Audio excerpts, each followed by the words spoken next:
something else that you said the government, they have nothing, everything they get and they want to give to someone else, they have to steal it from somebody. That's called taxation. Is taxation theft in your mind?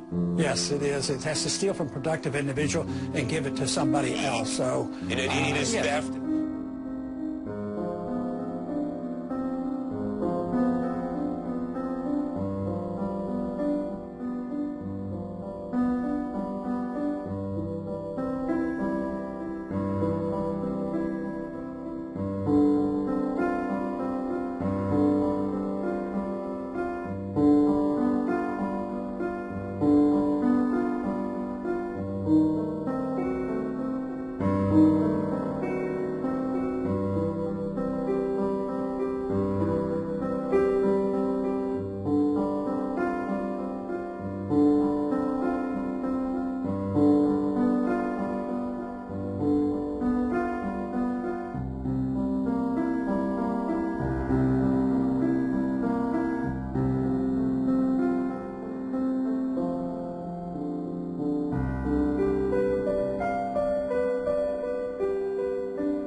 Our Constitution is very restrictive in what the federal government should do.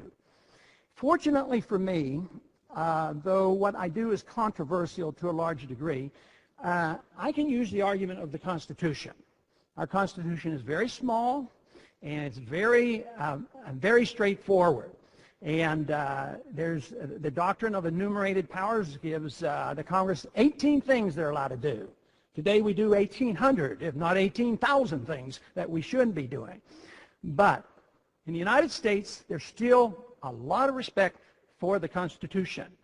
So if you say, well, I voted against the flood insurance, and I realize the difficulty that you might have because you don't immediately have that, but I'm following my pledge, my oath of office, to obey the Constitution. I believe in the rule of law, and therefore I am not going to vote for that.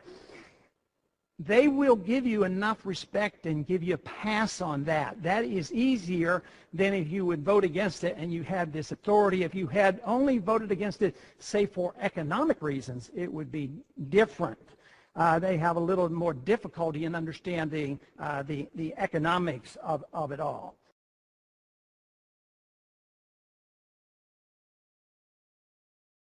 The federal government and coercion and all this stuff, using force, and you emphasize individual responsibility and freedom.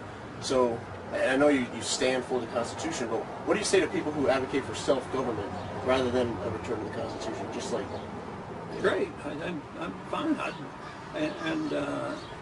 I think that's really what my goal is. Isn't it interesting that if you have a government, they will want us all to be socialistic and use us, but they will never allow an enclave go and become libertarian and just accept nothing, receive nothing, accept no obligations.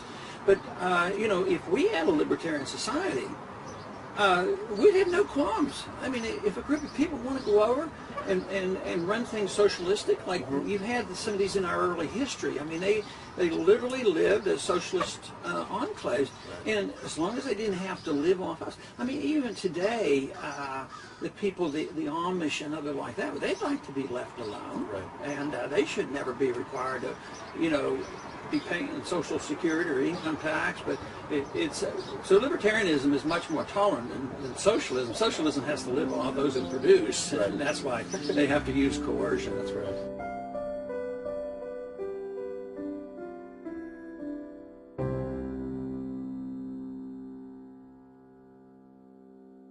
So you've described yourself as a voluntarist. Can you tell us what that means for the big picture and what your ideal society would be as a voluntarist? Voluntary means no coercion. So if you want to change people's habits or change the world, you should do it by setting examples and trying to persuade people to do it. You can use force only when somebody uses force against you. So voluntary use of information and persuading people, I think, is the best way to go, and no matter what kind of problem you're looking at.